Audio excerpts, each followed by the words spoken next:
All right, I think we can begin. We will start the Selectmen's meeting, the 2nd of October, 5:30 p.m. The first item is to review minutes, and the first minutes to look at are the minutes regular meeting of the 5th of September. I'll make a motion to approve the September 7th regular meeting minutes. I will second. All right, are there any comments on the minutes? I do not have any corrections. Oh, goody. Okay, all in favor of those minutes, say aye. Aye. All right, they pass. Thank you. The next one, on August the 10th, we had a special meeting, so we need to approve those minutes as well. I believe it was August 14th. September 14th, sorry. September 14th. Okay. Okay. I'll make a motion to approve the special meeting minutes of Thursday, September 14th. Second. Okay. Is there any discussion on those? Hearing none, then we can vote on that. All in favor? Aye. All right, thank you. Before we get to public comment, I wanted to have Rich Prendergast, who is chairman of the Old Line WPCA, come up with, if you could bring a chair of your choice. And I thought that at this stage it would be wise for Rich, as the chairman, to give us an update and to share any news with us that he might have. Thank you, Tim. So on the sewer projects, we got a great email today from the state of Connecticut's Department of Environmental Energy Protection that said that they agreed that our submittal that the sewer project is unaffordable, and they're willing to award us up to $15 million in additional forgivable funds, up to 50% of the project total. So what this means is we had a 25% clean water grant, and now we're getting an additional $15 million to make the project more affordable. This is not just for the town of Old Lyme, it's for all the projects. So there's the town of Old Lyme and there's 3 private beach associations. We have not got the letter, we got an email, and we will get a letter that's saying, here's your determination. Now, excuse me, Rich, but is that 50% calculation based on the bids as received? It's where we're going to rebid, and so it will be the most current bids, the total project costs, up to, they won't give more than 50%. Okay, so if the bids exceed, what I'm getting at is if the clean water is 25%, I know where you're going. And the thing goes up, is there a ceiling on either of those? This grant might be higher than... So we think if the bids that we have now from a couple years ago, we won't hit the 50% upper limit. Mm-hmm. And there's some think that maybe the bids might be more competitive and lesser than they were because there's less uncertainty in the market for specifically piping. So if they go down, we will not get the full 15 million because we'll hit that upper limit. If we get the bids and it's more, they said they can't give us more than 15 million. But if we demonstrate that we need it, maybe they'll reconsider. Okay. So. Because at one time, wasn't there discussion it could be between 15 and 17? Originally, they mentioned 17. Okay. And I think the reason they mentioned 15 is they have done their own calculations, and they have other projects that are going out, and they see more competitive bids. Okay. And I think just for the audience, the affordability factor that we had to prove, is it, 2.5% of adjusted gross median income, something of that sort? Or the sewer payment for the... Yeah, it was 2% of the median household income of the town of Old Lyme. The key figure was, I think I remember it was $2,277 per year per the average resident per the sewer project. The unaffordability index we did it 2 different methods. over 3,000 per, the state of Connecticut said that they had questions about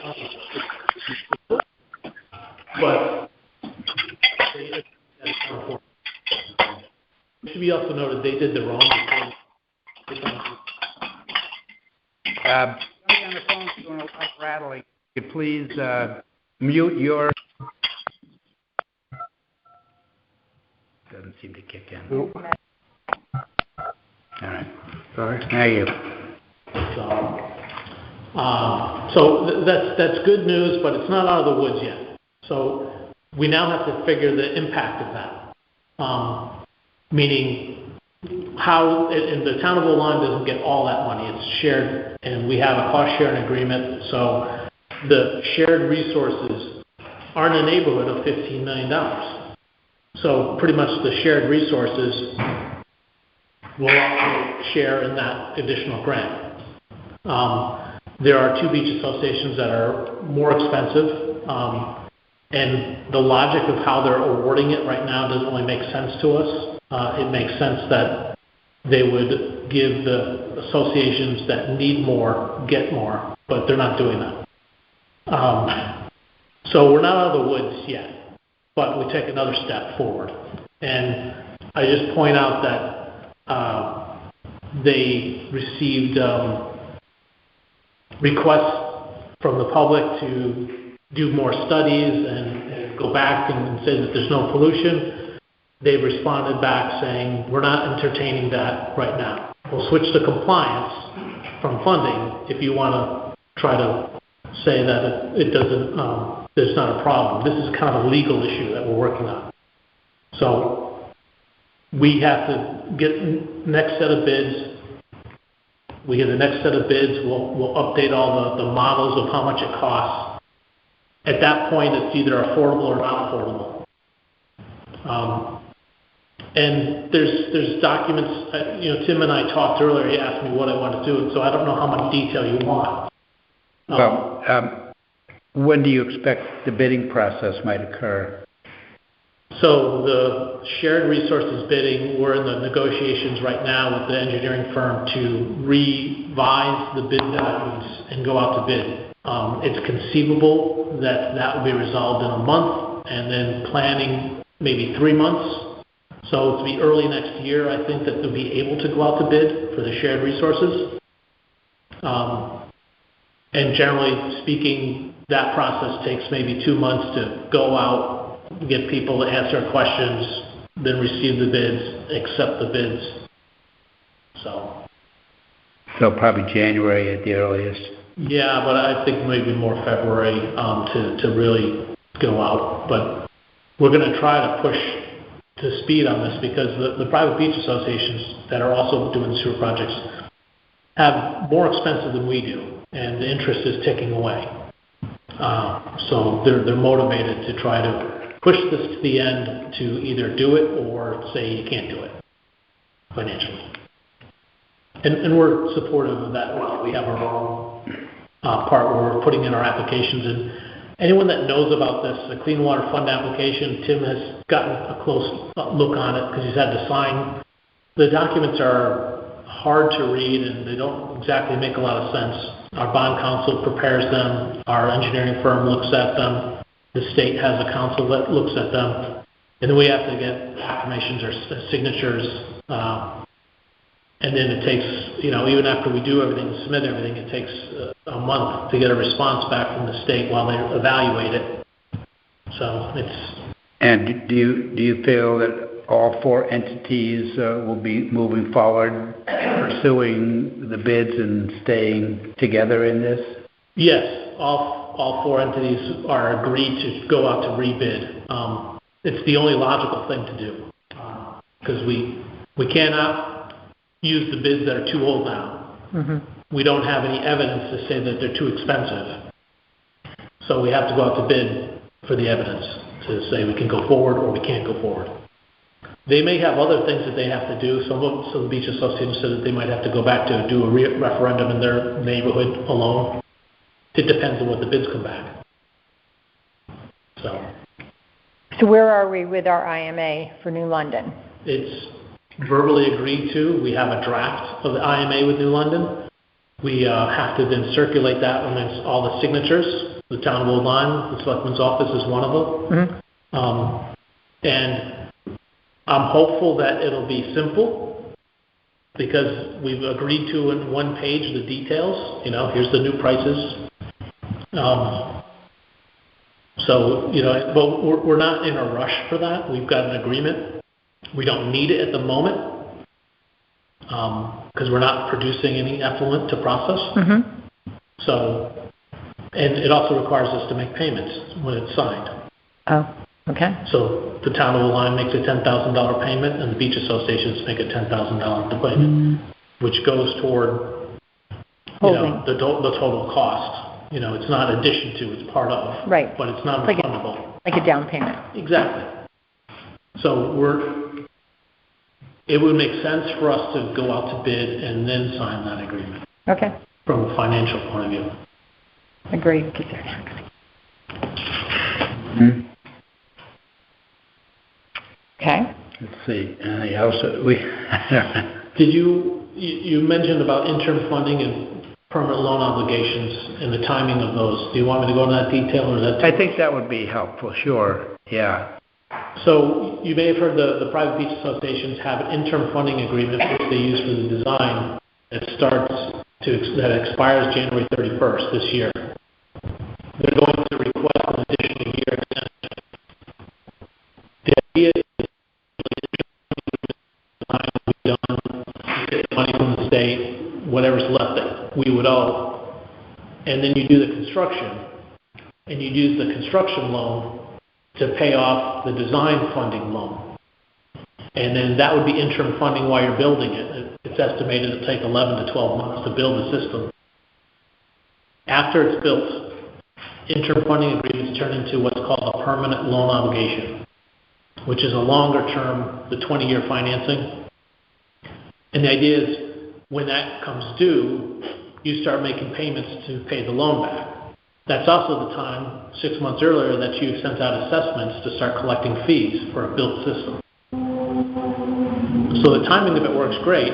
The problem with the beach associations is the bids upset that timing. So that's why they needed an extension. They have an option of start paying and asking us to start paying our share of the design part of the sharing. And it's probably better if we get an extension, try to do construction. If that doesn't work out, if the project doesn't work out, then we have to turn it into a permanent loan obligation and we have to start making payments. On what's already been spent. On what's already been spent to the design. Yeah, it's complicated and it's not easy and it's expensive. So if you were looking at an ideal timeline, when would everything fell into place? When would you think we'd see shovels in the ground? I think the end of next year. Okay. I think that's we're going to run out of all exemptions and distractions and objections and whatever you want to call them. It either happens or doesn't. Okay. So that's when construction might... Yeah, so we get the bids early, and then the bids, they start doing the shared part of construction and the annual construction.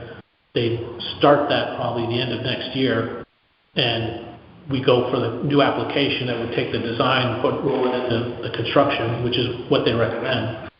And then 11 to 12 months later, the following year, it's up and running. So does that mean that you're going to see the streets down there through the summer? They've had a lot of discussion about that, and the beach associations, some of them want it as soon as possible, and some of them want it not during the middle of the summer. We have some latitude on that, because you can build during the winter down here in Fort Myers, because it's generally milder than, let's say, some other colder places. We'll try to get our El Nino winter in now, so that you'll be clear for next year. Yeah, so hopefully. Okay, all right. If the shared were to be first, would the individual gravity systems wait until that was pretty well installed, or would they try to do things all together? So I don't know that answer because the bids will come back, and it's possible that the best bids could come from the same company and then would say, I'll do this first and then that second, because I don't have the workforce to do both at the same time. So it's possible it could be done simultaneously or it could be done in sequence. But the bids we had last time were for the shared only, right? No, it's for everything. We were involved, the town was involved in the shared only, but the private, the neighborhood bids was also sent out. So we know of one of the neighborhoods because it's like ours and they agreed to share the details so we could update our model of the costs. Yeah, because then there's stormwater drainage and repaving and all that, which is non-sewer but needs to be done. Yeah. Yeah. Well, this is a Good point. good stuff. They're going to require staging areas too. Yeah, staging has been an issue, trying to find where the trucks would come and go or park while they're doing that. There's an issue with staging. But I think that these things have been done in the past and they'll figure it out. The staging, is it convenient or less convenient? You know, do they have to drive 15 minutes, these big trucks from East Lyme, or do they find someplace on line to store them? I don't know. Okay. But they're going to do it all with permits and so forth. You know, they're not going to just show up somewhere. I suppose with stormwater, if they have the streets open for the sewer, that would be the time to do that too. So one of the beach associations part of their referendum is stormwater, water, roads, you know, lots of stuff mixed in. They've already done the water. The stormwater funding, it makes sense for them and it makes sense to a logical person, but there's a different source of funding for stormwater. So maybe stormwater is not part of this project for the whole project. It's just for select projects that they've arranged for funding, a separate funding that handles that. But that's a question mark too, as to availability and all that, right? I don't know. I mean, to me, it's surprising that it's different. You'd think that would be part of the same funding, but they have specific federal funds for stormwater, and it lowers the overall cost if you get, and they have higher grants for it, as far as I understand, like 100% stormwater payment. So it's not part of our projects because it was not in our scope. Right. Would have to come under flooding and erosion control. But as we all know, if you're going to open up the road, we should be doing it at the exact same time because you don't want to open it up once. Pond Road is the place for the collection pipe. By the time it gets to Pond Road, it's pretty deep. I mean, I don't know what the figure is now, but at one time they're talking about 17 feet below grade, but maybe that's come up. Yeah, the deeper they go, the more expensive it is, so they try not to. And that's part of the design. That's what you pay for the design, to have some smart designs put in there so it won't be so deep. You know, we talked about, like, can't we do the Connecticut water at the same time, open the road up once? It doesn't really work out that way. In the logic parts of it does, but the two separate pipes have to be separated, so we couldn't do it. And Connecticut water, to have them wait, you know, so I'm glad that the Connecticut water went ahead and put in new pipes where they could, where they're supposed to, and then put the sewer pipes in some other time. No doubt it's going to be disruptive. I think it has to be, but they're going to do it in sections at a time, from what I understand. So, you know, if we can do it off season, that'd be perfect. Yeah. So would the WPCA start some type of a project plan committee to stage it all out for people so they know how things are going to go? Part of that design, like for the design, we have estimated dates we have to give for the state in order to funding. So there would be a project plan put out, and there would be, I don't think there would be a project plan committee, so to speak. We've hired engineers to plan that. We have input to it. If that's something we want to do, I guess we could. Well, I'm assuming we'll have a construction manager that will report to us. Yeah. Yeah, there will be a plan that we'll sign off on. And I imagine there might be times when we have to adjust the plan. Mm-hmm. So Just like a home project. exactly. You know, it's what's on paper works out great. If it doesn't, something gets in the way. They find something in the way.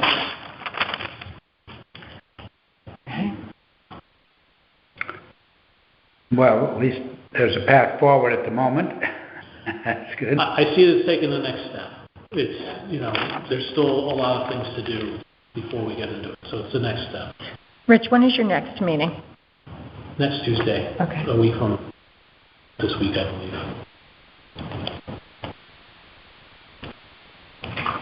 Second Tuesday of the month, most of the time, unless we have a conflict with the Board of Finance, needing the room or something First quarter. like that. Yeah. Or a holiday or something like that. Yeah. Okay. I'll post it on the website. Thanks. Any other points you want to bring up? Well, good. Thank you for the update. I guess it would be helpful when the smoke clears, to try to have a concise thing. If we could put that out on the website and so forth, that would be helpful. Trying to keep notes here, but If we get close enough to it, we're going to have a public outreach and, you know, post it. And we've done this in the past where we ask to use the middle school and invite people, and then put a PowerPoint together and post it on the website. yeah. So, you know, we'll definitely do that. But we're not there yet. Good. Well, we thank you for your time. It's very helpful. Okay. Sound good? Yes. Everybody good? Thanks, Rich. Thanks. Good. So next item agenda is public comment. So we'll start with people in the room here. Anyone wish to make a public comment? Mrs. Daly. It's easier because it gets on the recording. Hello, I know you all know me. Mary Daly. Mary Daly, Portland Avenue. Interesting. I'd like to touch on, first of all, the letter from Deep, since Prendergast brought it up. I read it quite different. When I first read it, I took it as, yeah, we're shut out. Reread it, and I saw a lot of opportunity in that letter in the return. Basically, I would like to ask, have you signed the agreement yet with New London? Has that been approved by the Selectmen? Rich said no. It's just been verbally agreed to, but it has to be circulated throughout the beach. Okay. And I think all of you at this point have received the 7 years of data that the Soundview Sewer Coalition provided to you, that was created by the State of Connecticut Health Department, showing that we do not pollute the sound. I don't know if you had time to see the other two related to Rogers Lake, which is a much more serious problem and immediate, but we'll go with Soundview for now. Anyway, if you need a copy, I have those charts. In regard to the letter from Graham Stevens of Deep, which was addressed to Soundview and in particular to me, first of all, Deep and Connecticut Department of Health clearly do not agree. They're both state agencies, but see it quite differently. While the State of Connecticut Health Department, based on the current weekly testing, reports that Old Lyme is not polluting the sound, Deep, based on only information from 2012, says that we are.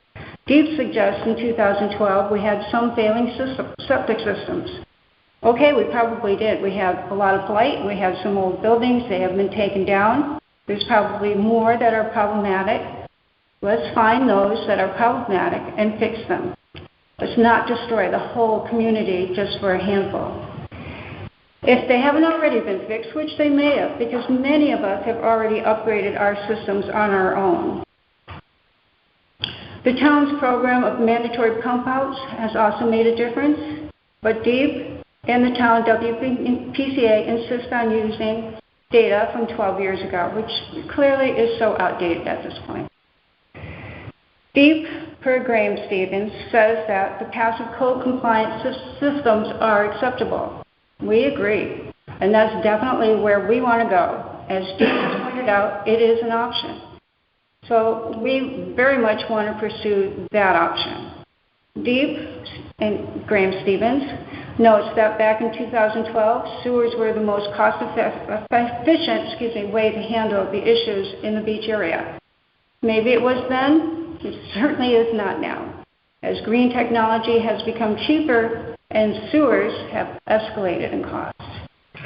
Graham Stevens suggested that going forward, the Soundview Sewer Coalition should contact Carlos Escuela directly. We gladly accept that, and we are more than willing to reach out and continue to talk with Deep directly, especially Carlos. We're looking forward to that. On the issue of signatures of the revised IMA, this really has us concerned.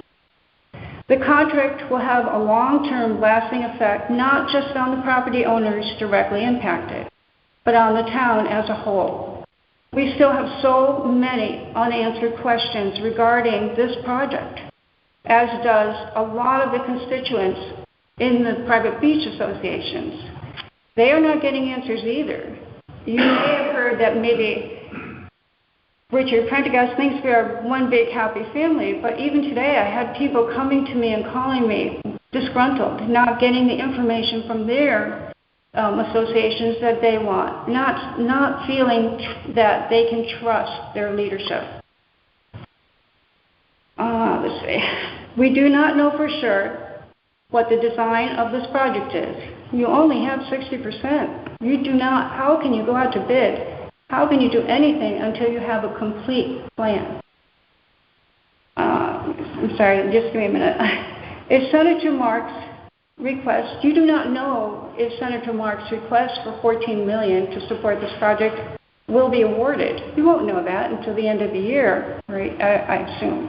I assume it has not been approved yet. I believe it has. There's always escape hatches, but it sounded like the letter he received or notification. No, this is Senator Marks' additional money on her appropriations part. Oh. I believe that was approved. It's not on my email on my phone. It's on my email for work. Because we've been looking for that, and we haven't been able to find any documentation on that. I will double check that for you, Mary, and get it to you tomorrow. If Deep deems that this project is affordable and doesn't give the town this loan, that doesn't mean it is affordable. Not for the taxpayers, not for your constituents here in this area. And as Chairman Prendergast stated during the September 2023 WPCA meeting, there is disagreement between the private beach associations and the town as to ownership, partnership, and therefore financial responsibility for the proposed sewer project, which is understandable, given that the division for this project is based on EDUs, and yet each of the parties define EDUs differently. For this forgivable loan application, estimates for the Soundview Area B portion, as Richard Prendergast told us, will be based on property values in Old Colony, not Soundview. These two communities are not compatible. Old Colony is private, while Soundview is public and includes commercial properties. Old Colony's properties are much higher than Soundview properties. And Old Colony supposedly is only responsible for 24.3% of this project versus 29.7% in Soundview Area B. And to add insult to this injury, the private beach associations are now arguing that they should be, if there is a grant, Soundview Area B should only receive 25% of these grants. Seems like there is too much disagreement to sign anything right now. And this is without, all of this disagreement is without even one shovel in the ground. Can you imagine going forward what it will be like? Two of the three members of the Board of Selectmen are retiring this year and not running for re-election. This IMA agreement should be decided by the new Board of Selectmen that will be voted on in less than 29 days, because it is that Board of Selectmen that will have the responsibility of managing it. New London has already proven to not be good neighbors with this contract negotiation, which is only good for 5 years, and does not stipulate a limitation on increases when those 5 years are up. Once the IMA is signed, and if sewers are eventually installed, then New London will have Old Lyme by the tail for probably hundreds of years to come. And let's remember, New London can't go to other towns and demand participation. We are their only customer at this time, and that should be leverage to negotiate a better contract. But once this agreement is signed, Old Lyme loses all leverage, and we will be stuck with this one-sided agreement that favors New London. All of these disastrous and fiscally erroneous scenarios could be avoided.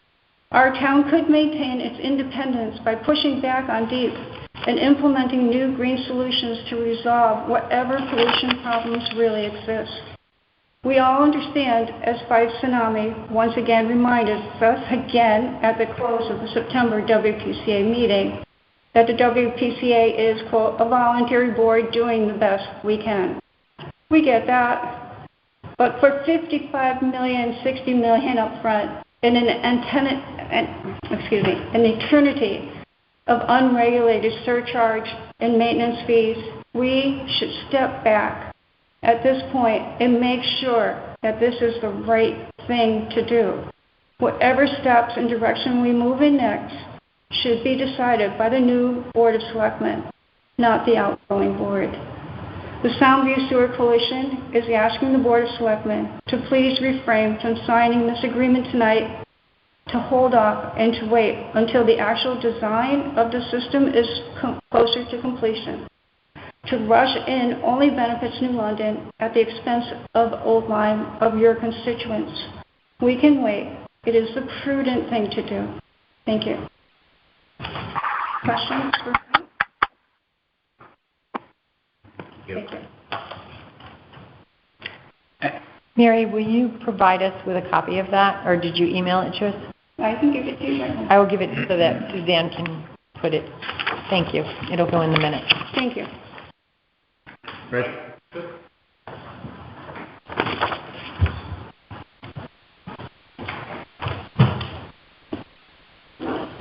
Rich Prendergast. I am the chairman of the WPCA. I'm also a resident of Old Lyme. I disagree with pretty much everything Barry Daly says. A couple of key points. The systems haven't gotten better. The idea that we have a new pump out schedule is not new. It was designed in the 1980s. It doesn't fix the problems we have. The data that we have shows clear evidence of pollution, according to the state of Connecticut. The Department of Health and DEEP do disagree, but the DEEP is the one that decides this. So, as far as questions haven't been answered, they've been answered repeatedly. They don't like the answer, but I can't help that.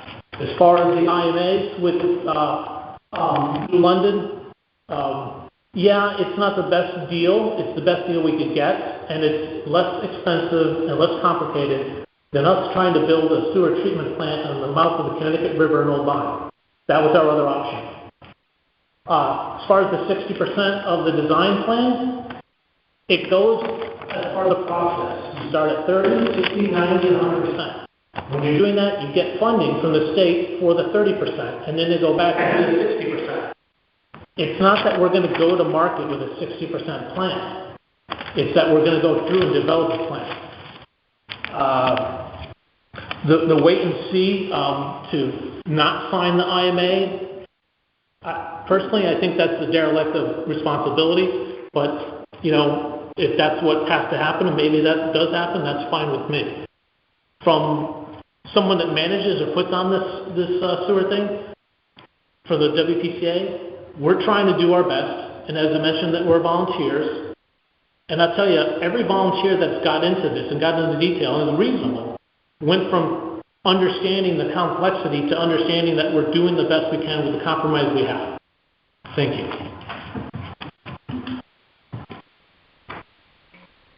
Anyone else wish to speak? Ms. Moran? Dennis Maluzzo. Oh, hold on, we have somebody coming from the audience. We'll go to the Carolyn. Great, phone. thank you. I'll wait. Sure, right here. Carolyn. Thank you. A couple steps. Carolyn Murphy. First of all, I'd like to thank you for attending to my email about the traffic situation again and some more for the past 2 years that I've been complaining about it. Matt today sent me some information and data that I'm going to be looking at. So I thank you for at least beginning to initiate something to address the terrible traffic issues. I have a concern in another area. To this day, many of your boards and commissions, we feel, are not being transparent. And by that I mean they are not allowing the public who can't attend meetings physically to call in on the telephone to listen and to respond. And I know Martha had said that there's some technology money or something to upgrade that kind of stuff. But the bigger issue is probably, why is it that you allow some boards and commissions to not be, we don't think they're being transparent. Why wouldn't you want your public to be listening? Why wouldn't you want we taxpayers to be able to express an opinion like I'm doing here? So I think that's something, even though, you're going to be leaving, you got to pass it on to people. We need more transparency in government. We need more, we need our government to listen to people, residents who pay taxes in town and care about our town. We need them to be able to express their opinions and ideas at meetings, not just here in this place. My other concern, big concern, is I'm just amazed at some of the commissions that know nothing about the Shoreline Gateway survey. You guys paid to have this big survey done. The commission spent lots of time, energy, and money, and had that survey out for about a month last year to get our input. I attend all zoning meetings. I attend a lot of recently zoning appeals meetings, and I do attend other meetings. But my specific concerns are zoning board. First of all, they don't allow you to access on the phone a meeting. So you can't participate unless you get your body here. And then on top of that, I found out coming here and listening to the meetings that when they mentioned the Shoreline Gateway survey and what the residents expressed they wanted and didn't want, there's people on the commission that they still don't know. Oh, what's that? Didn't hear that. As recently as last month. And then they didn't meet in August, so I don't think they did, so the month before that. And I'm thinking, how can you make decisions about our town along the shoreline, on the north side of 156 in particular, about what they're going to build there, and in particular, again, the 250 Shore Road storage, not monstrous, crazy storage project that these people are coming back for a third time for, while the lawsuit is going on in New London because they were denied earlier this year. There's a lawsuit going on in New London concerning this 250 Shore Road, yet the zoning commission is entertaining their application again. I don't understand that. And I just don't understand it. But so most importantly, that your commissioners don't know, don't care, I don't know what it is, I can't imagine. They're not up to date on what Martha and her committee, Martha and Matt, right? Mm-hmm. Your committee did. They have no knowledge of what the raw data is. And I know you've got to go in for that. You've got to post it as opposed to... Yeah, the presentation, Martha. But But that doesn't give any raw data. It doesn't talk, in my opinion, because I've seen 2 of your presentations, it doesn't get to the nitty-gritty of what the residents that responded specifically to that area on Shore Road. They responded, this is what we want to see, this is what we'd like to see, this is what we don't want to see. The commissioners sitting on these boards don't know this stuff. And there's a lot of new people on those boards, and they don't know the history. And quite frankly, I mean, if it's mentioned a couple times already, you would think they would go and look at the survey, no? So I'm requesting that perhaps Martha, you and/or Matt can get the raw data,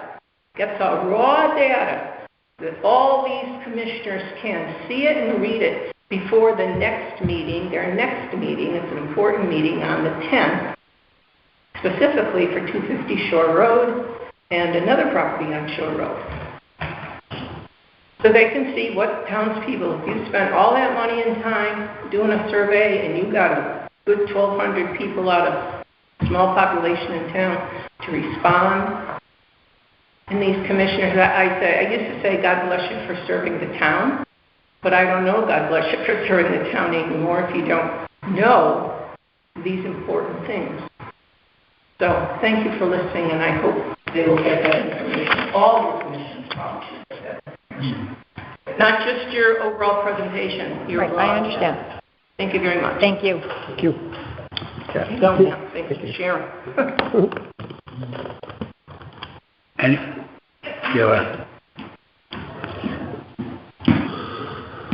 I probably don't need the microphone. No, but Hi, Sheila Ripple, 57 Colt Lane. I don't know if I'll be able to get information or not, but I guess I just have a question as to if I'm looking for an update from you, Tim, on Tannenham Landing or anything else going on in town for that matter. What is the best way to reach you to get that information? Because I emailed you on August 24th, and I specifically asked for a response, or I gave my phone number, said if it's easier to talk on the phone. Do you receive your emails? yes, but very many of them. So I'm sure. Best to call. How do you decide, how you prioritize who to respond to and who not to respond to? Probably in person, telephone. That telephone's the best, I would say. It's very frustrating as a taxpayer to hear nothing back. Mm-hmm. And I know that on the agenda for this evening, there's no report. And unfortunately, it looks as though this issue is going to be handed off to the next Board of Select Persons when... Well, undoubtedly it will be handled by the next board, but, we took some action, and I think everyone knows our position on this. I think we're going to have to do some more work to reclaim our landing, and so that is yet to be done. But I think we can clean up the landing, and make it passable. I went down there. There's not a lot of debris on the landing, there's leaves and stuff, but, in terms of branches or anything like that. So, but some of the things that were removed have been replanted, not all of them, but enough to require some action. And we just have to continue to assert, do things that we think are within our limit. And I think in terms of a kayak launch, we cleared the path down to the water and tried to buzz the Phragmites, but it's pretty deep. I don't know where it stops from where it was cleaned, but that's a challenge to get that out. So the story's not told fully, but I think our positions are well identified, and as to where we go, we just have to keep going there and making sure our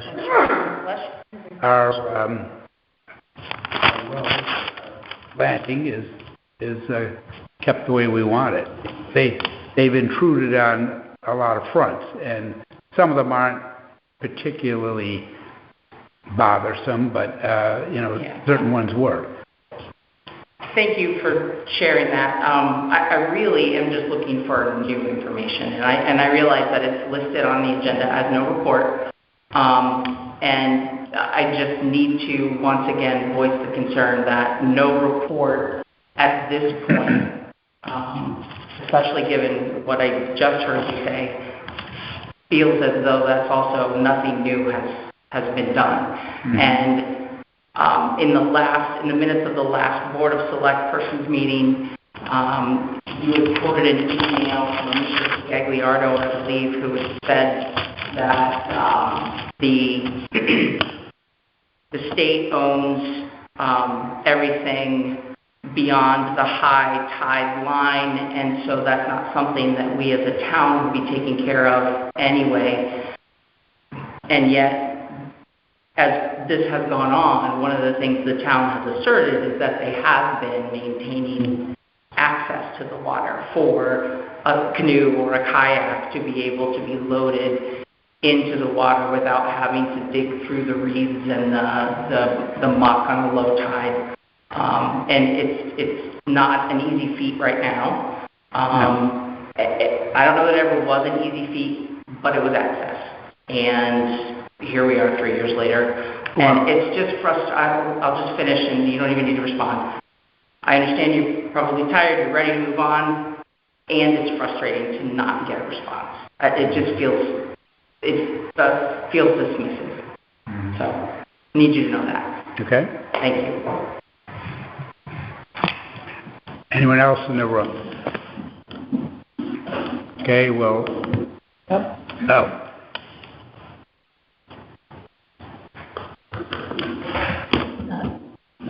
Kathleen Tracy, 76 Hartford Avenue. Just very briefly, I'm concerned about the whole sewer piece. It's a big project, and I don't see any reason why we should sign an agreement now. I think we should wait for the new administration and move on from there. So I just say let's be cautious about getting ourselves involved in something big before we have to. I would say let's wait.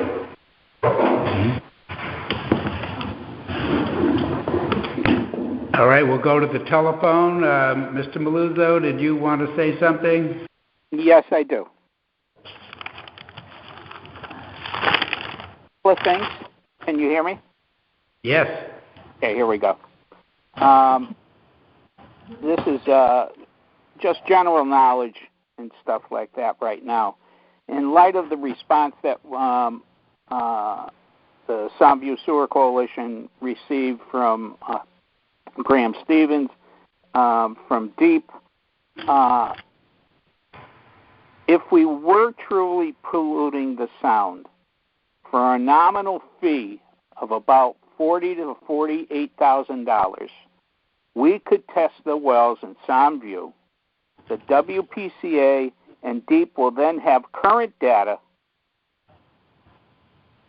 on the project that is approaching $50 million. If Deep mandated Hawks Nest to be tested or retested, and then the WPCA found that they didn't want to look at the results, then that's money not spent well. Testing for new data works for both. It works for us as the residents, and it works for the town as not possibly having to go into a $50 million plus. That's what at the last WPCA meeting, it was said by the chair, it was $60 million potential. This thing keeps on creeping up every time we have a meeting. At the last Board of Finance meeting, the WPCA was not granted $37,000 for legal fees, and I believe it was $67,000 for a consultant, which comes out to about $104,000. Those are wrong numbers, Dennis. That's what was in the Board of Finance minutes. Was for legal and for a consultant. There was, I think, 35 and 37,000. So Total 70. yeah, and that was a carryover amount, and it was not specifically tied to any one bill or about to be billed. So the Board of Finance said it's too vague to have $70-some-odd thousand, and so when something comes along, come back and we'll discuss it. Okay, well, because minutes don't actually show what discussion was happening, I can only go by what the printed minutes said. Okay. In light of that, wouldn't it be more prudent to have us as a town retest? Obviously, DEEP is in their state of Connecticut tunnel vision thing, someone's making money somewhere mode. I would make the request of the town fathers that we spend $48,000 to test the wells in Somview again with current data by a professional test lab and give those results to DEEP to help foster the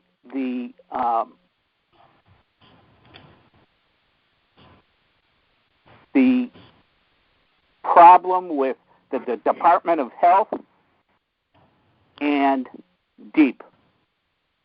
The Department of Health is the one who technically has governance over pollution, not DEEP. DEEP has a pollution, but the Department of Health is the one that the town would call to do any testing on any person's property, like we had this past summer in Somview, and make a determination, not DEEP. Okay? My second point is how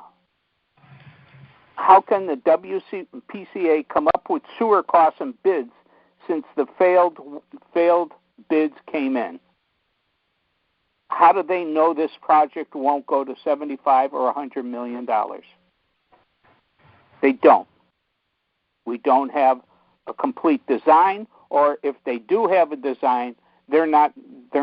The WPCA is not making that known. Also, someone has to suspect of who is actually representing the town when they only meet once a month. Where are any minutes of any work sessions on a $50 million project? There are none. The WPCA is to lead you to believe that they only meet once a month and they can get this all done under one meeting. Highly suspect.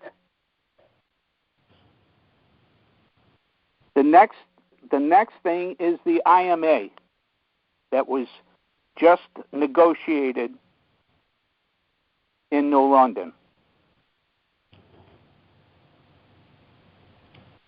I am asking and I am requesting, because I can't get the answer from the chair of the WPCA, who did the bidding for the town of Old Lyme? I have it on good authority from two sources, and possibly three, that it was given to a person who owns property on Hartford Avenue, who is the chairperson of the WPCA in a private beach in Old Colony, did the negotiating for the town. Totally suspect. There is a Latin term for it, and you guys all know what it is. The private beaches should only be working for their own beaches and not the town. Transparency is not being exhibited.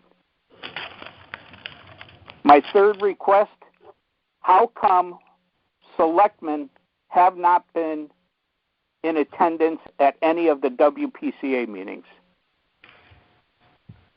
Under the new select people that come in November, I am requesting that every month one of each of the selectmen has to attend a WPCA meeting and get a gist of what the people in Soundview go through every month. It's a dog and pony show. If they're volunteers, I volunteered for the high school building committee for 10 years. If it's too much for you, get off and let somebody else do it. Of the entire WPCA, there are two people that represent Soundview and a private beach association. The other ones that are on the WPCA don't even live in the area, have no stake in this. Their taxes aren't going to go up until the town has to make them pay.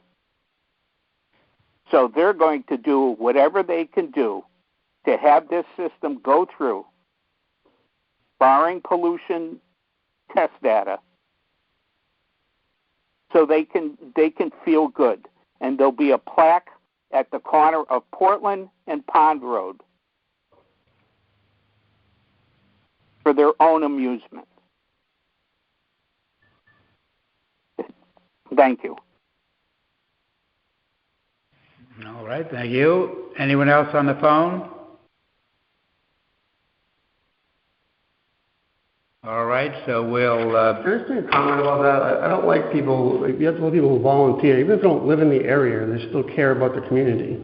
I know some people who are on that committee that don't live in the area but have construction experience, big projects, water projects, different things that they've done over their career. So it's a blanket statement saying everyone is corrupt. It's hard enough to get volunteers as it is.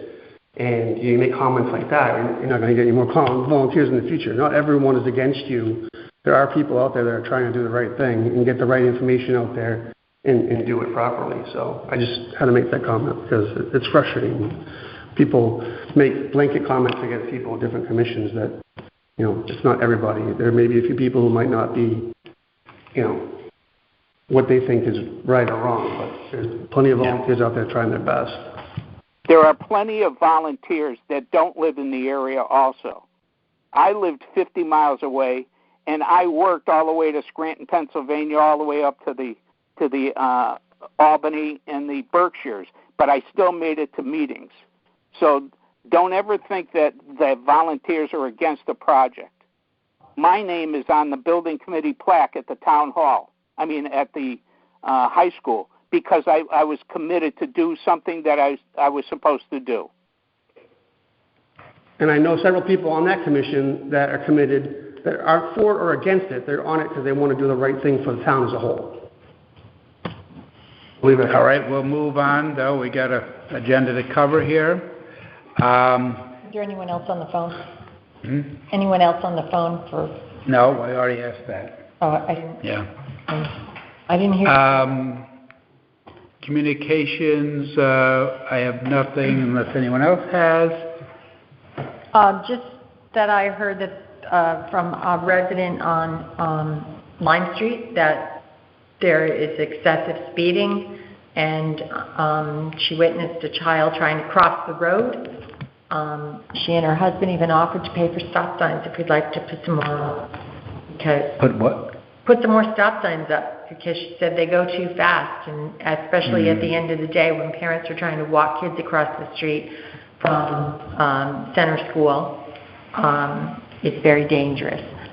So I don't know what you could do about that, but I said that I would bring it up at this meeting and let you know that, and I'll provide her name and everything to you, and I'm more than happy to let her know what you would like to do. Yeah, I know stop signs to control speed, that's effective, but if to the extreme, it could be really, I think you had a situation. Yeah, you can't use stop signs or speed bumps or traffic lights to, at least on state roads, you can't, like we've tried that before. There has to be some other data that shows, but. There have been police from time to time at the firehouse, keeping Right. an eye on things, but it's Well, we used to have one everywhere. patrol officer who loved to have speed traps at the firehouse, but I don't know Traps. how. Well, speed Enforced. Right. Might be considered a trap at one time. All right, under old business, the Halls Road improvement, just want to report that the Board of Finance, after we requested they look at this, they said that the $19,500 appropriation, which had been in conjunction with the Bow Bridge, because of the advent of the grant with the Connecticut Trails grant, which was also for the Bow Bridge, we requested that those funds be expanded to cover both the Bow Bridge and Halls Road. So we had a session with them, and they shared that would be a good idea, so that as expenses come along for Halls Road with the zoning overlay or whatever else might come along, the committee could ask the Board of Selectmen on material expenses, and that the $19,500 could be used to augment the funds that are available to them for Halls Road. So that's done.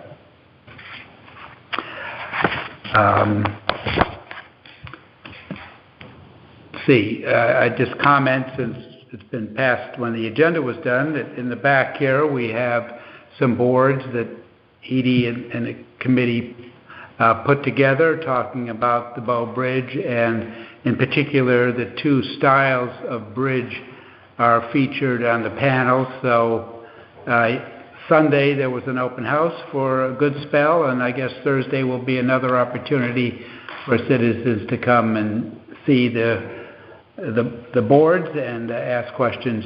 So, but I think one of the things was to refine the opinion as to which style of the two bridges would be they should focus on, the engineers should focus on. Is there anything else we need to talk about? Yeah, I mean, we're hoping to get feedback so we can go to the final design based on what town people. Right.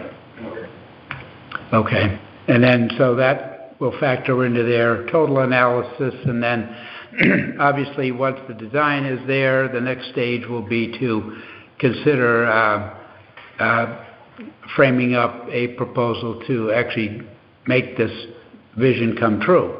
And that'll be expensive, but we believe there would be grant funding in the offing as well, and so we'll see where that goes, but at least we're getting through this design phase.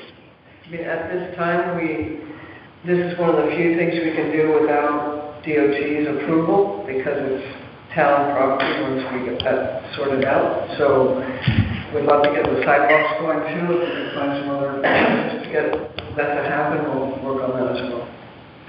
Good. Okay. And Edie, just for the minutes, it's 5 to 8 on Thursday night? What are your hours for Thursday? It's 5 to 8 5 to 8. Thursday evening, this Thursday. Thank you. Good. We've covered the Soundview sewers. So the third one is the senior center expansion, and late last week we received word from OPM that Lime and Olime each received a $500,000 grant from the with the STEEP program, which is Small Town Economic Assistance Program. This happened actually years ago when we started the park at Town Woods. Both towns received STEEP grants in that amount at that time, and it was very, very helpful. So this is terrific news. We are working to finalize discussions with the construction manager for the project, and once that is taken care of, then the next step will be to actually go out for a contractor. Now, the contractor is not going to be a general contractor where they hire all the subs to do everything. The contractor actually would be more in the way of a builder, and that the construction manager would do most of the legwork to line up the subs. And this being our representative, the owner's representative, this is a comfort because they're well aware of all the tradespeople, and they would, we think, do a good job at protecting us. So that process will unfold. And, Jerry, have I any more to add on that? To express the gratitude of the entire building committee for everybody who supported us during this grant process. It was a month for me in the car back and forth between you and Dave Long and mine working on the grant, but we had tremendous response, not only from the state to know who we are now, but to also recognize that our center has significant regional impact, which was noted in the award announcement, that 80% of our members are from Old Lyme and Lyme, 20% come from 8 towns surrounding. So we are up to 1,200 members at this point, from 300 members in the last 8 years. So we continue to just be gratified by the support from both towns. And I'm kind of glad that writing that grant is over with. Yeah. We look forward to getting additional funding from other sources. Just wait till you have to report on it. Just wait till I have to do the reporting. So Jerry, can you just give us an idea of when shovels would be in the ground on this project, or what you're thinking? Well, Steve required that the project be shovel ready.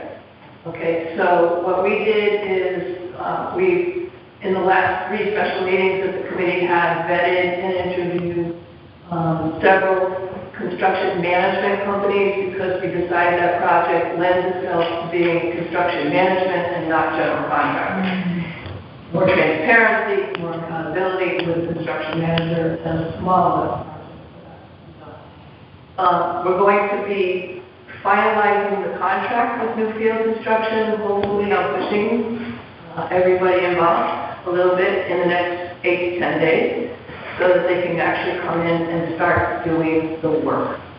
The center has closed for activities as of this past Friday, but Stephanie has already planned through October and November and into the new year activities that will take place around both towns' programs and activities. So the center is not going to be closed. It's just going to be a different animal. Dispersed. The next 12 months. Yeah.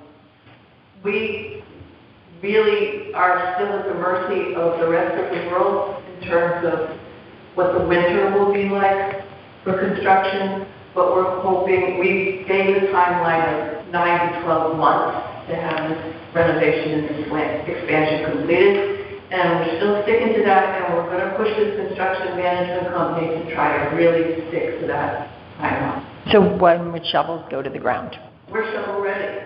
Oh. It probably December 1st. We're ready to go. Okay, so I'm assuming we're going to need a special meeting sometime in October to approve your contract.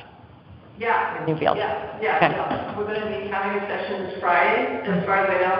Haven't got confirmed yet with Newfield Construction, which is the company that we decided to recommend to the towns to hire. And we hope to sign off on that in the following week at the latest, so that they can actually begin work the end of October, middle of October, toward the end of October, no later than the beginning of November. Thank you. Yeah, so we'd probably have a special meeting once that contract was looked at by attorneys and so forth, and Lyme would do the same. Next is the Ferry Road sidewalk. This, wish it was moving quicker, but we did have some extra work with a tree easement and some other items, so that Apparently the DOT needs to have a final look at things, so I believe it's, if it hasn't already been sent up to DOT, it will, and then once they make a quick turnaround, it's available to go out to bid. Now, depending on the timing, of course, we'll see. It's not a long project, really, but so feasibly it could happen before the end of the year. But we'll evaluate that when we really get the word back from the DOT. See. I'm sorry. Yeah. Good. Yeah. How many trees are we going to end up taking down?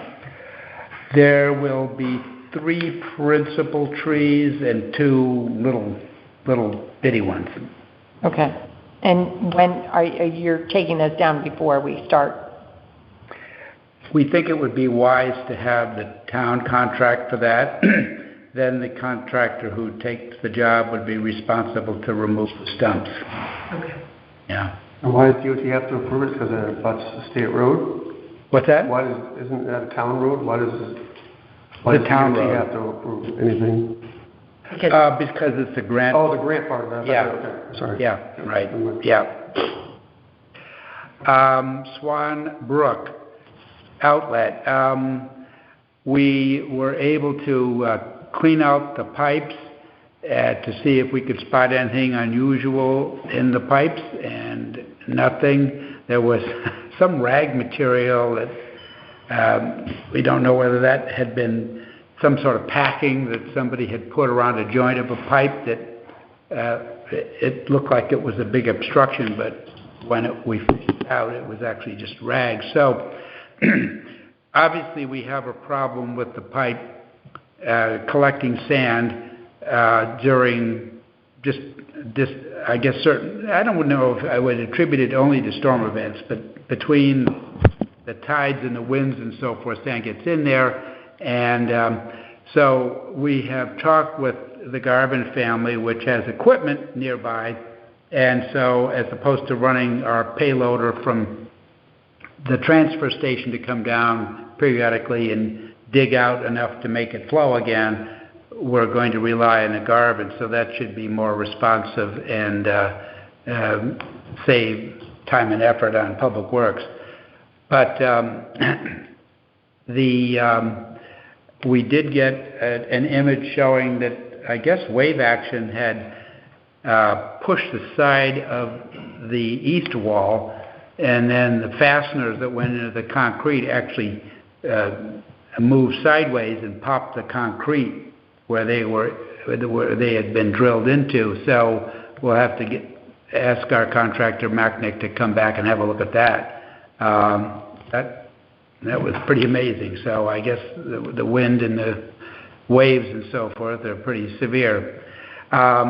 So I think in terms of future, I don't know that having evacuating sand, other than when it builds up, we're not going to have these pipes running clean all the time. And so I've been thinking about asking the contractor and others if we were to have some kind of a cover for the west pipe, which seems to get filled up sooner than the east pipe. The flow of the Swan Brook is normally not very big. When you get a good rain, then yes. But the idea might be if we had a cover with a track that could slide like a dam gate where it would block the water from entering the pipe from the sound.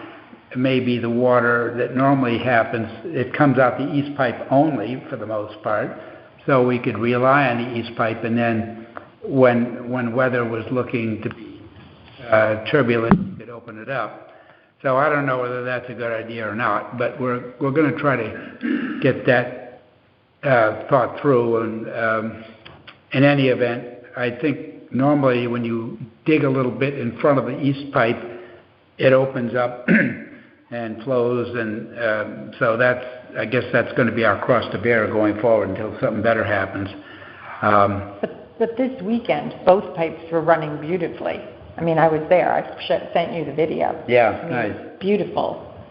That has happened, and so it's just, I think the pipes are so level that once sand gets in there, there's not enough pressure to push it out when it's normal flow, but when you get a good rain like we've had, that it blows it out. So, but I think we're going to rely on the Garvins to be on call, and so we'll probably have some local input, and then the selectmen can ask Garvin to come down and dig it out. One question, Nancy O'Brien had asked about the sidewalk that have been cracked because of the machinery. Yeah. And how are we going to go about fixing that for them? Well, I guess we'll go down there and look at it. I guess I know lately the big truck has stayed up on the above that on the road itself. Whether the payloader, the backhoe machine, would break a sidewalk, I don't know. It seems odd. So if it was not broken before, now it is, I guess we could say, how thick are these panels?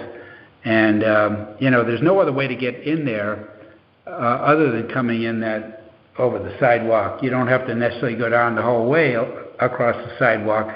There was also, they think that the very end, there was a little corner, maybe 6 inch or so type thing that had broken. So we'll have to see about that. So we'll look at it with them. Worst case, I guess we could make a new, whatever panels were damaged, we could fix them. But then it's going to have to be, if we can't get access, then maybe Hawks Nest will have to figure it out, because if we have to dig that pipe out, machine's got to get in there. Well, does Garvin come in from the same way? Or does he There's come no over? other way, Okay. unless you go across Miami Beach or something. I would think, though, it would be wiser to do sidewalks in the spring than to do it in the winter. I don't think there's wait any till need. the weather. I don't think we have to rush into something now. Okay. But I don't know whether the sidewalk panels are sufficient to hold a machine, but if we fix it, they better be, we're going to have it fortified in some fashion. Otherwise, I don't know what we do. Will you at least reach out to Nancy O'Brien and tell her that you did this and that you'll put it on the list of things to do? Right. Yep, she made that clear. Yep.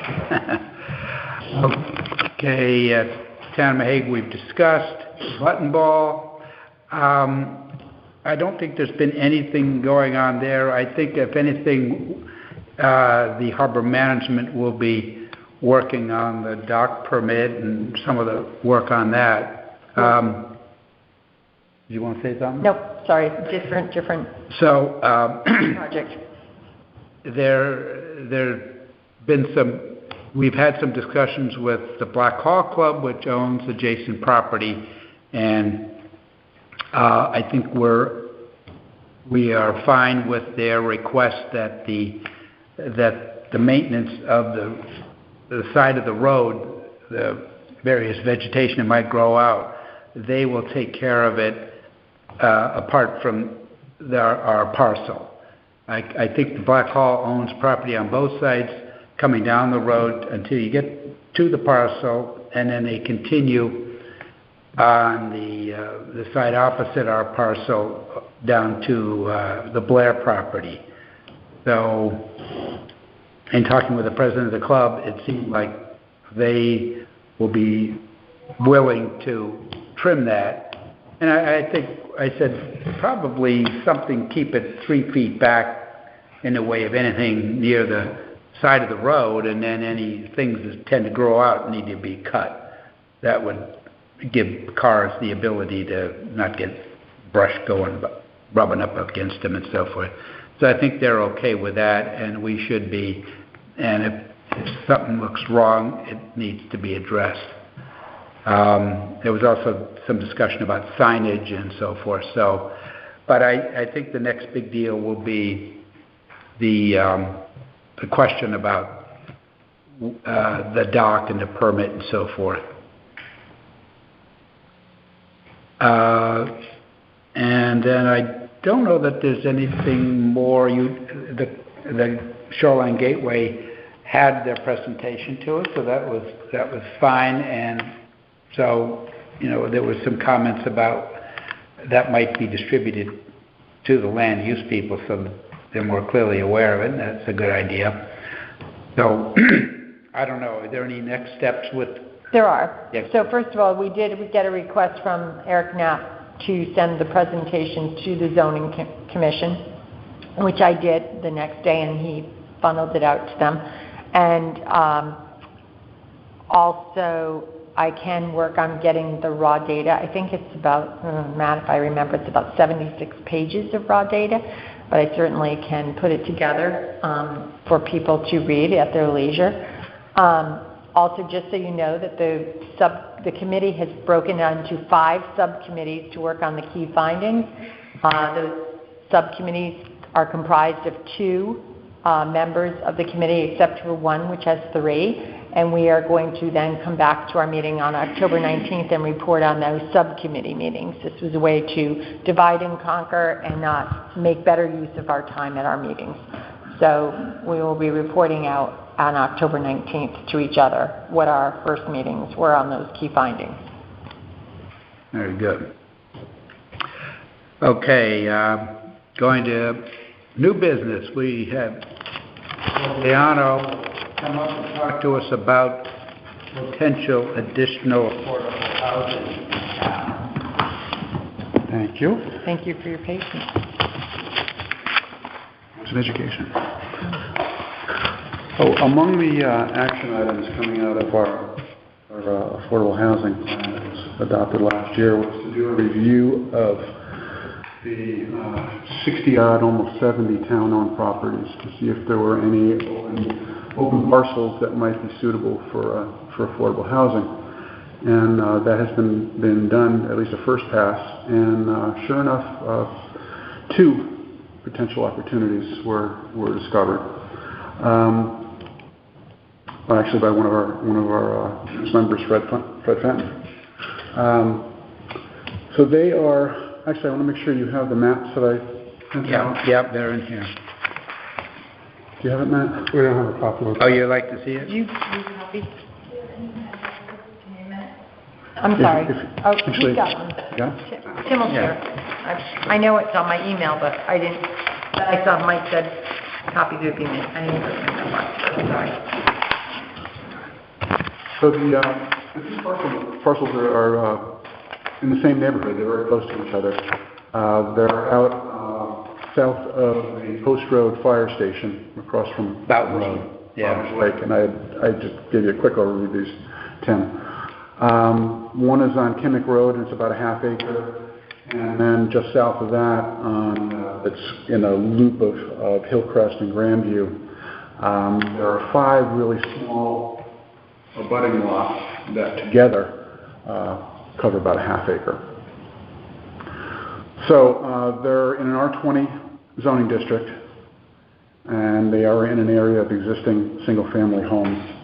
And just a drive-by and a scan of the GIS in that area looks like that they are potentially suitable for residential use. And actually, when we went and consulted with the land use department, we learned that the one on Kimmick Road actually at one point did have a dwelling on it. And there's a decommissioned septic system and well on the property already. So while that's not usable right now, at least it gives us an indication that at one time it was suitable for residential. So it is feasible. We envision that the Affordable Housing Commission would propose a project that would merge that cluster of lots, of small lots, into a ½ acre, and additionally use the one to the north of it that's already a contiguous ½ acre, and to try to identify a partner that could construct affordable homes on each of those, and likely have the town propose that the town either donate the land to a not-for-profit partner or potentially sell the land to a for-profit partner.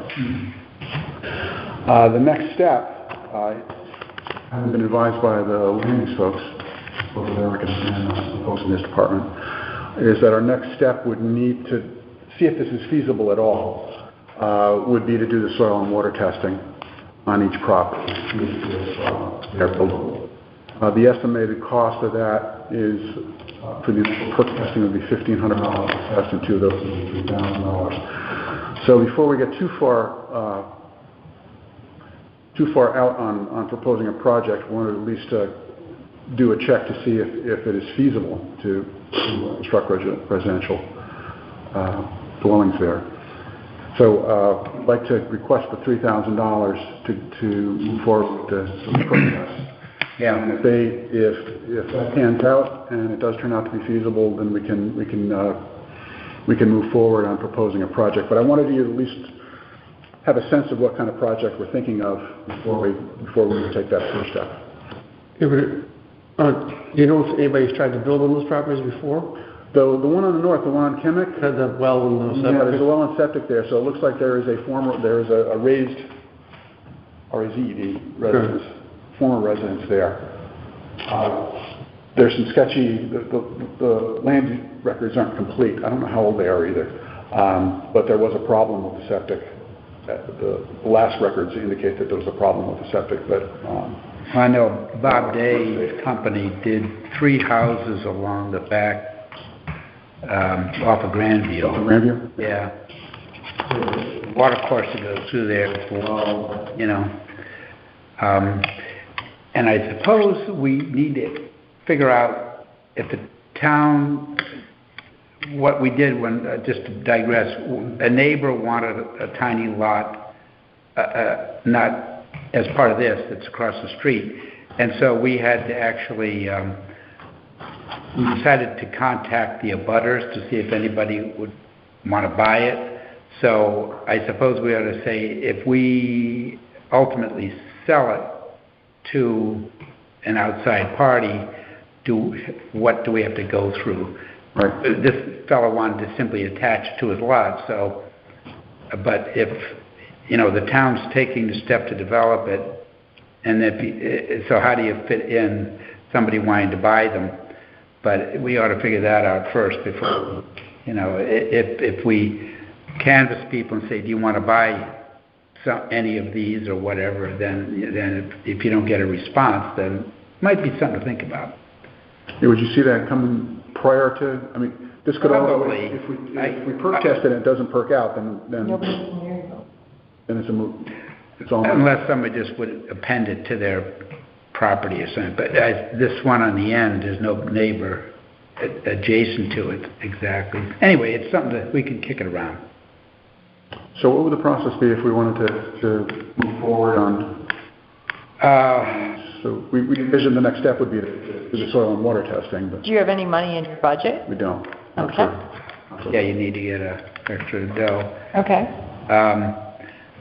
I suppose, let's see, so this is black and white, but these little lots here, this is your cluster? Yes. Let me see here. And is there another? Yeah, you can see the line, the gray lines here, the boulder lines.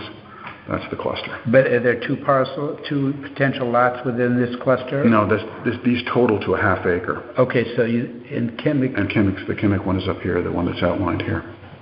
Now, is that directly behind the station? No. Here's a zoom out. Okay. And there's the. Oh, right. So there's that's the fire station right there. Okay, so that's this one. So 1, 2, 3, 4, 5, Yeah, and then 5, this one. and then there's this one, and the other Okay. map. I mean, This is it all. Reference here's the fire station right Yeah. 122 and 128, why wouldn't you just include all of those? Number 122 and 128, why wouldn't we just include the whole? Is there a reason? I'm just asking, I don't know. Those aren't owned by the town. Those Okay, these are all town, I'm sorry, okay. Well, I suppose if we were advised to offer it in some fashion to others or something, or maybe we wouldn't be required to do that. I don't know. Well, We own them. we own them. But if we did like the agreement like we had with But once previous thing where it was, but the likelihood is that they would be transferred to a different owner. But it's under the guide of affordable housing, so maybe it's okay. I'm just bringing up something. So. Well, first of all, I think that $3,000 for the 2 perk tests, it would behoove us to just go ahead and get that information, because that gives us a better picture of what's possible.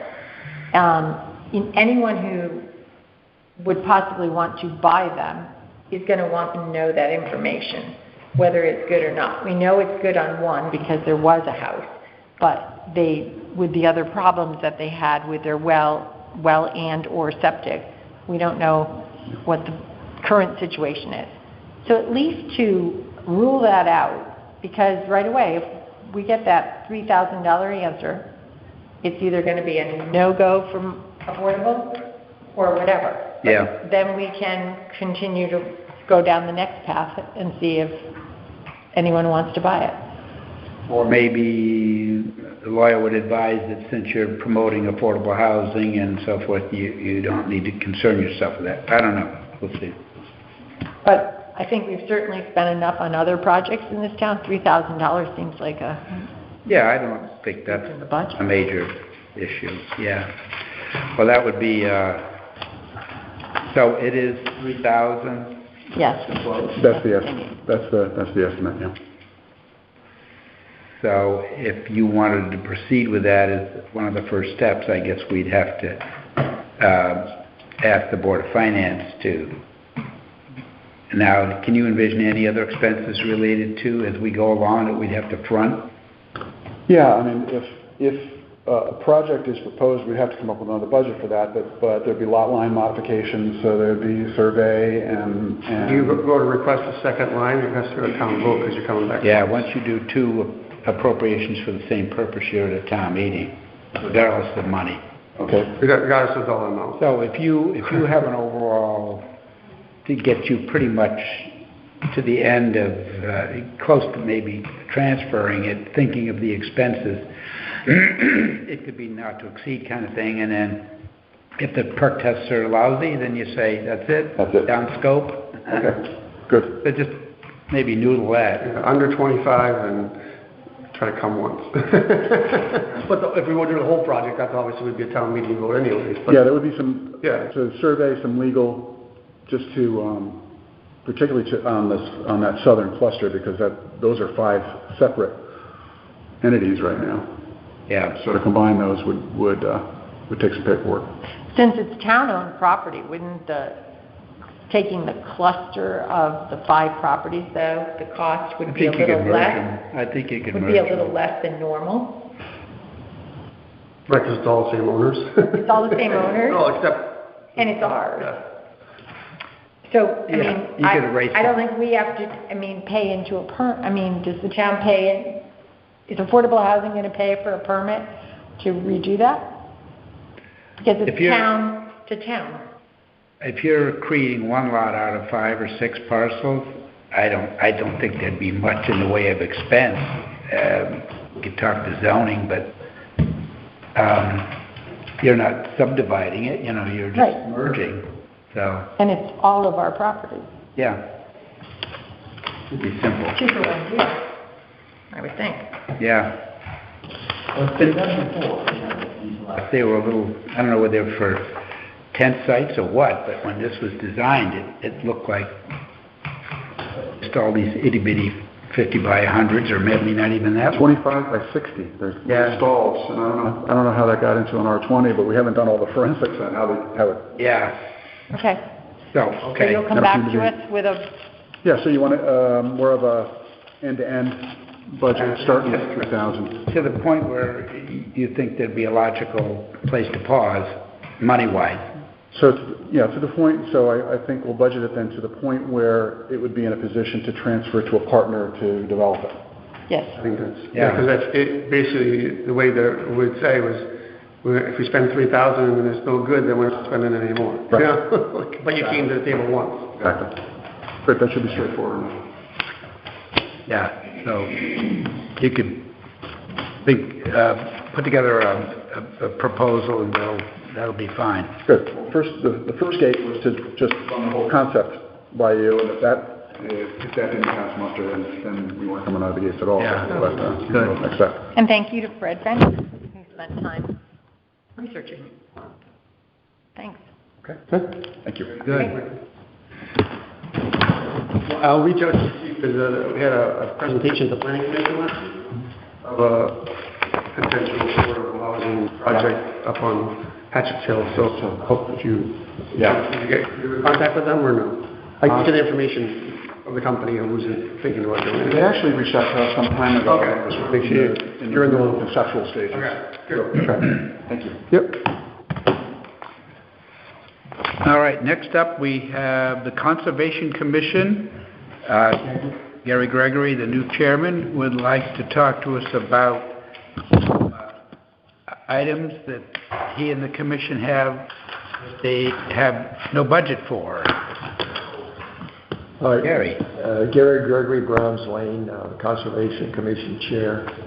I want to thank the board for considering my request.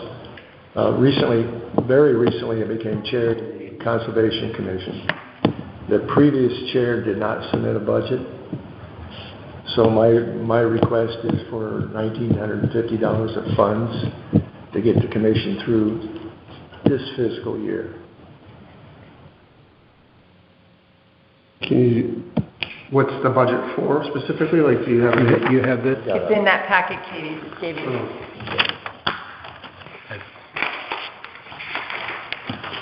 But part of our mission is education of the community, and we kind of focus on the youth. We're hoping to build a couple of owl nesting boxes with the high school environmental club, as well as a couple of bat houses, and then we hope to have the Boy Scouts install them for us. We're going to do well water testing for as many people as we can convince to do it. It's very important.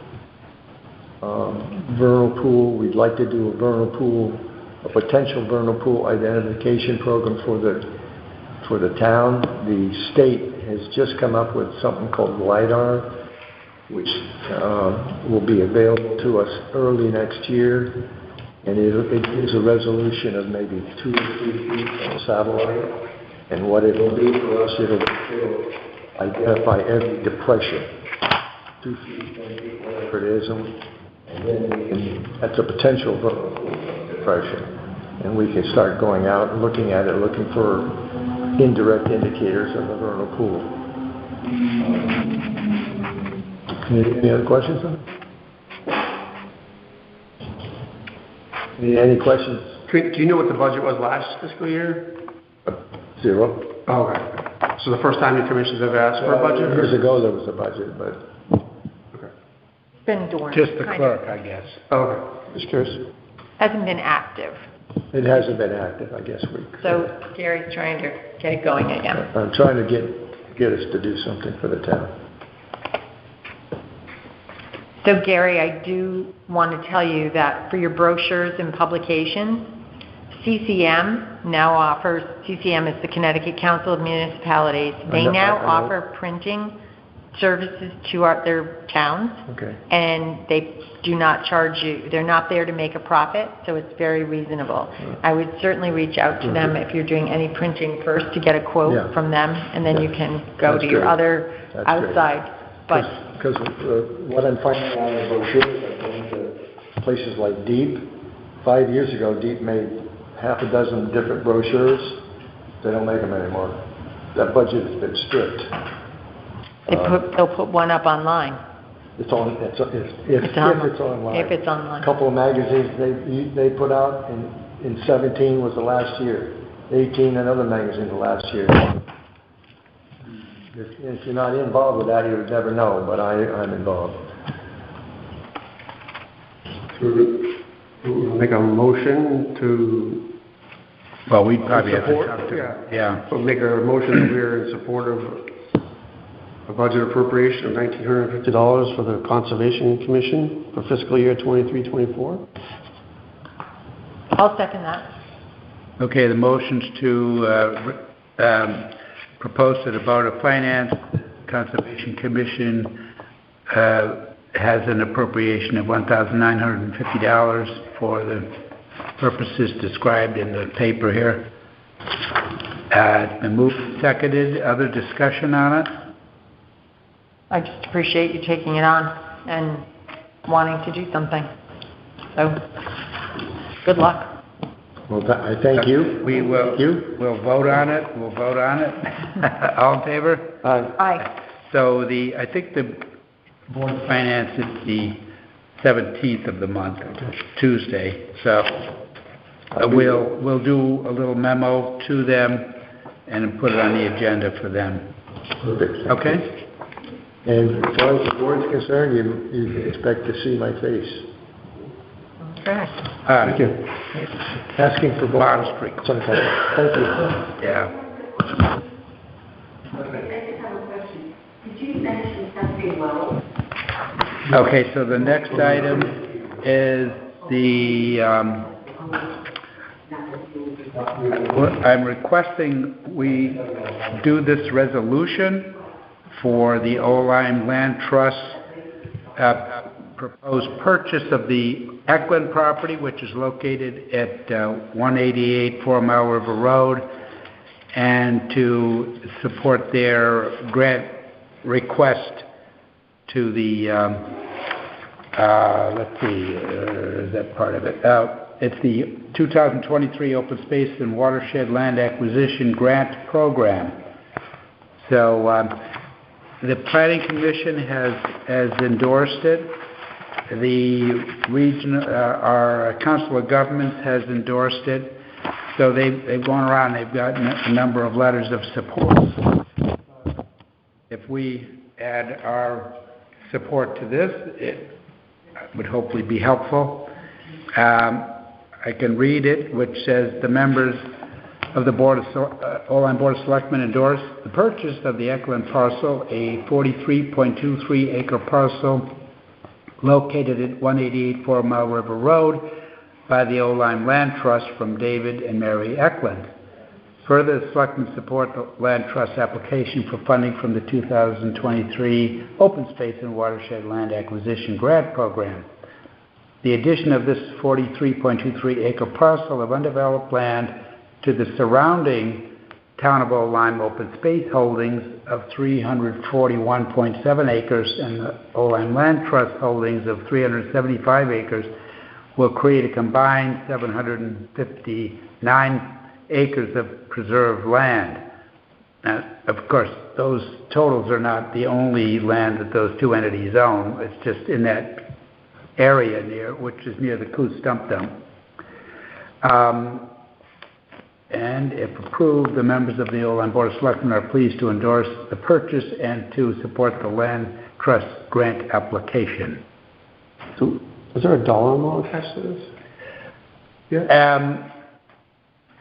It's the purchase price. I don't have the purchase price nor the amount that they're filing to asking for from the grant program.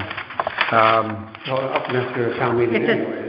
Well, this is not us. Oh, this is Land Trust. Oh, this is their funds. It's not town funds. It is assessed though, Matt, at $7,100. I was just trying to find the map. Yeah, where it this is on. information doesn't supply No, the price. I'm looking. So no town funds are involved. But you can see it comes up off of 4 Mile River Road, and it gets to all kinds of open space here, and there's some over here too. Oh, you have it? Oh, okay. Yeah, I did see it on my computer, but I down here and over here. Well, that's no. And then see, open space, I believe, is interested in purchasing an adjacent property about the same size from a different party, which the two together would be, 80 some odd acres. It's up here, Matt. Yeah. Way up on 4 Mile. Closer to Boston Post, I think. Okay. Yeah.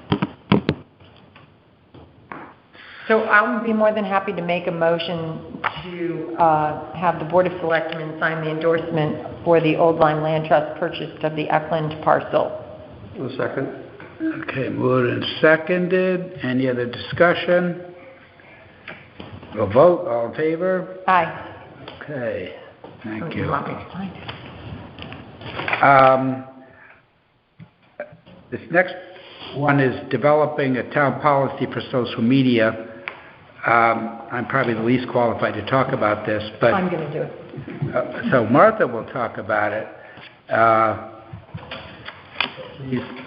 I'll make it short and sweet. The policy is sitting with our town council, and they need to check out a few things to make sure that we're not going against any contractual issues with our public works department or our police department. And once they have that checked out, they will send it back to us to say, we're good.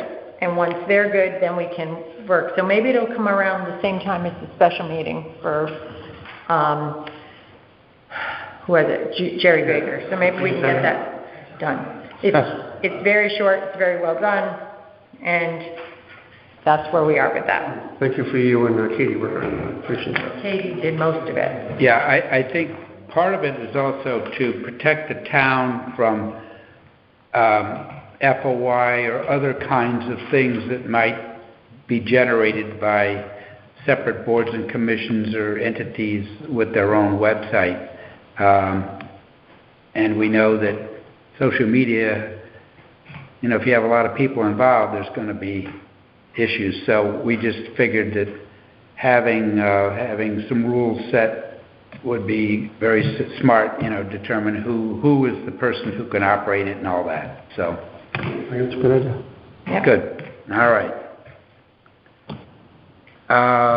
Next we have the Old Lyme Food Share Giving Garden, which Jim Ward in the garden up at Town Woods, I think most people know of that, and it's been very successful.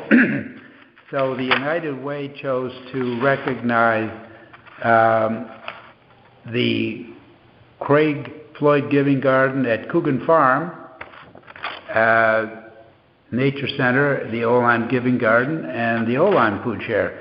And there was a ceremony at the East Lyme facility, and so the United Way gave each of them the Innovation Award, and they commented that there are some, I don't think just these three, but the Giving Gardens provided 37,000 pounds of fresh produce, and that translates to 31,000 meals, which is an increase of 65% over the previous growing season. Now maybe I'm wrong, that might be these three or four, but anyway, it's remarkable. And they also endeavor to ask the people who receive the food what they like. They're not just saying you're going to eat sauerkraut or something. They try to find out what different people, and it might be foods for different backgrounds that it would be different. So volunteers at the food centers warehouse in New London package the produce, and then it's distributed to a number of agencies and mobile food pantries. So it's quite a remarkable achievement, and then I didn't even realize all this. I thought it was just you went up and grew your own stuff there, but I guess it's an effort to provide produce to the community. So congratulations to Jim and others and the supporters of the food garden, because I think they do receive contributions from people. And Jim is expanding our food garden for next year, because he said if every volunteer kneels down, you can't all get down on the ground. So they're increasing in size. It's great. Last, we want to make everyone aware that we, at 5 o'clock before this meeting, swore in Ryan Summers, who will be our 5th policeman after he finishes the academy and some additional training. Ryan has gone through all the interview process, and he's actually going to be living over in Essex. I don't know why we couldn't get him an old line, but he's near the steam train, he says, so maybe he likes the steam train. So he will start the police academy on June 6th, and that's October 5th. Excuse me, yeah, what am I saying? October 6th, and I guess that's a 6-month deal. So he will be a cadet there, and at the conclusion of that, he will have some field training work, which is a number of weeks riding around with one of the other officers, and then he'll be good to go. We also, because we pay for the academy, we have a clause that says he's got to stay with us for 5 years. So we don't want to train somebody and have him lured away to some other town. So that's what we've done with the prior Ethan Cooley. Matt, when do they graduate? Because it just seems odd that they're starting in October. I mean, the last time it was January to June. Yeah, it's all timing. Like when they have enough people, they start a class. So they'll graduate January? like March. April. With the holidays and everything, yeah. Okay. Yeah, March beginning. Now on that sheet it had the class number. I guess they're numerically. Yeah. Do you have that thing? I don't have that. So wasn't it like 300 and something? Yeah. I don't want to say. It's up there. So that's how many that have. Yeah. Okay. So we're a very nice young man. His parents were here, and they're gonna like join the army. They're gonna give him a kiss, and he's gonna be gone for 6 months. Okay. Anything in the way of other business? I just have good news that today I've negotiated with Fossil Industries to finally take back the incorrect bracket for the kiosk, which is supposed to have gone up over by the Rogers Lake, and it's a kiosk, and it's a 3-sided panel, 3 panels, informational about the fish ladders and fish and etc. So it's very informational. It was delivered here in 2018 with the incorrect brackets.